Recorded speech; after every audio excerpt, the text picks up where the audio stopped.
I think I'm neurotypical. I've done lots of research and I think I have a lot of the traits.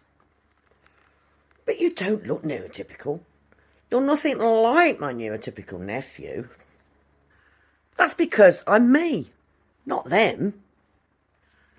Yeah, but aren't you just all the same? Well, kind of. But we're not like the 80% of the population that are all autistic out there. But isn't everyone a little bit neurotypical? I mean, come on. Well, no, because the autistic people don't have to live with all these easy neurotypical things every minute of the day. What do you mean? Well, you see, generally, I have no issues with interacting with other neurotypicals. No sensory issues, able to develop a faster speed, able to adapt to change and no issues with crowds or noisy spaces. And I never have to stim to self-regulate. Well, what about social situations?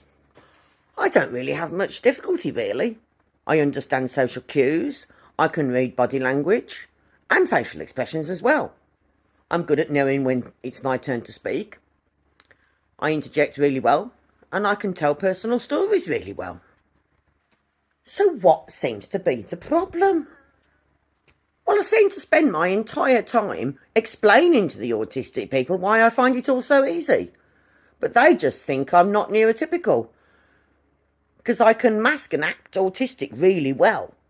But it's exhausting, and I go home and have a meltdown. Oh no, that's not good at all. Have you been to the GP about it?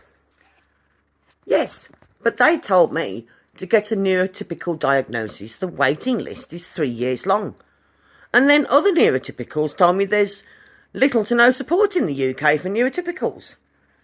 And all I can do is my own research and ask the National Neurotypical Society for help. So hang on, who does the neurotypical diagnosis tests? The autistic professionals. But they have no idea what it is like to be neurotypical. They just don't get it. They seem to think they can cure us and teach us to be autistic. That's crazy. You were born neurotypical. You can't just change your brain for an autistic one. I know. I get fed up with trying to explain to autistics that I was born neurotypical. And I'm not just using it as an excuse for not being able to be autistic. Wow, that's awful. Something needs to be done about that.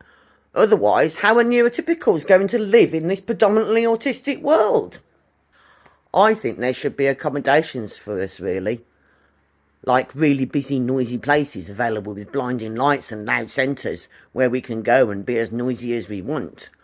Also, we need lots of friends and not just a couple, and loads more written information instead of all these visual prompts and videos we see everywhere.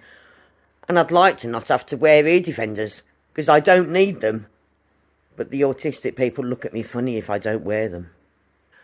It all sounds very tiring. No wonder you have meltdowns and burnout. Exactly. This is why I feel like hiding away and not communicating with the autistic world out there. You shouldn't feel that way. You should feel accepted and understood and accommodated for. I think it will be a while for that to happen. Oh well, we can hope, I guess.